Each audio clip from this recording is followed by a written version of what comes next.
Halo Ibu Ida dan teman-teman semuanya. Perkenalkan, saya Hilary Elizabeth Sianipar dari kelas 11-3. Saya akan mempresentasikan tentang laju reaksi yang kita jadikan pertugaan asas pada semester ganjil kali ini. Sekarang kita masuk ke pengertian awal. Jadi, apa itu pengertian laju reaksi? Laju reaksi adalah ukuran seberapa cepat suatu reaksi kimia berlangsung yang diukur dari perubahan konsentrasi, reaksi atau reaktan, atau produk persatuan waktu. Oke, jadi untuk laju reaksi memiliki 4 faktor, yaitu ada luas permukaan, suhu, konsentrasi, dan katalis. Namun, kelompok saya hanya menggunakan katalis, luas permukaan, dan suhu. Lalu kita masuk ke alat dan bahan. Pertama, bahan untuk membuat daging burgernya, itu ada daging sapi cincang, lada putih, merica bubuk, bawang bombay, roti, bawang putih, bumbu-bumbu tambahan, dan minyak goreng. Lalu untuk membuat roti burgernya, ada tepung terigu, ada ragi instan atau vermipan, ada susu bubuk, olive oil, mentega, garam, dan gula.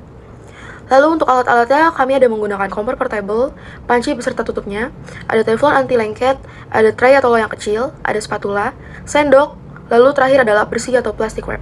Oke, sekarang saya akan menjelaskan untuk langkah-langkah kerja pembuatannya.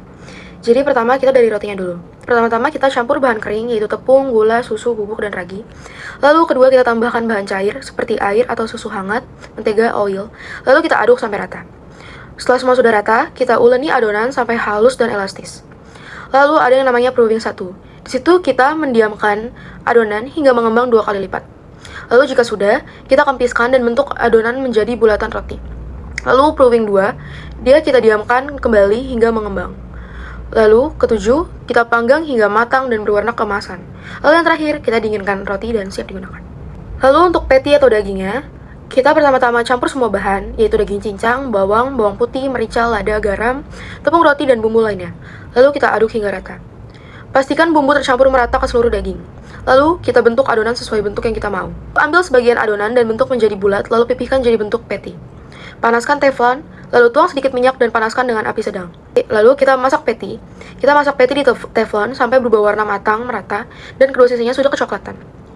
Lalu angkat dan tiriskan. Patty siap digunakan untuk burger. Sekarang kita masuk ke relevansi teori. Pertama ada teori tumbukan. Reaksi berlangsung ketika partikel bertumbukan dengan energi cukup. Pada daging cincang dan suhu tinggi, tumbukan efektif meningkat sehingga reaksi cepat terjadi. Lalu ada energi aktivasi. Ragi membantu menurunkan energi aktivasi fermentasi, membuat reaksi lebih mudah terjadi. Lalu ada pengaruh suhu. Molekul pada daging bergerak lebih cepat ketika dipanaskan, sesuai dengan teori bahwa suhu dapat meningkatkan laju reaksi. Terakhir ada pengaruh luas permukaan. Daging cincang menyediakan lebih banyak area untuk terjadinya tumbukan partikel, sehingga reaksi atau pematangan berlangsung lebih cepat. Sekarang kita masuk ke keterkaitan produk. Jadi pertama, roti dan ragi. Proses pengembangan roti adalah contoh nyata pengaruh katalis dalam kehidupan sehari-hari. Ragi mempercepat proses fermentasi sehingga roti bisa mengembang lebih cepat dan memiliki tekstur lebih lembut.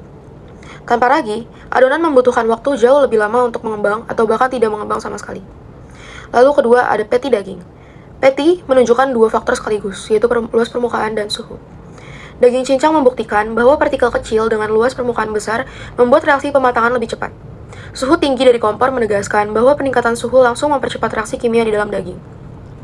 Lalu untuk keseluruhan burgernya, pembuatan burger ini memperlihatkan bahwa tiap komponen makanan mengalami reaksi kimia yang berbeda dengan faktor yang berbeda.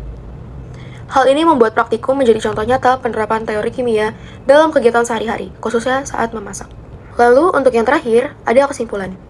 Jadi, menurut saya, praktikum ini menunjukkan bahwa laju reaksi dipengaruhi oleh katalis, luas permukaan, dan suhu. Ragi mempercepat fermentasi sehingga roti cepat mengembang, sedangkan daging cincang mempercepat pematangan karena luas permukaannya lebih besar, dan pemanas patty di kompor membuat reaksi berlangsung lebih cepat. Hal ini membuktikan bahwa konsep laju reaksi dapat terlihat jelas dalam proses memasak burger. Lalu berikut ada dokumentasinya.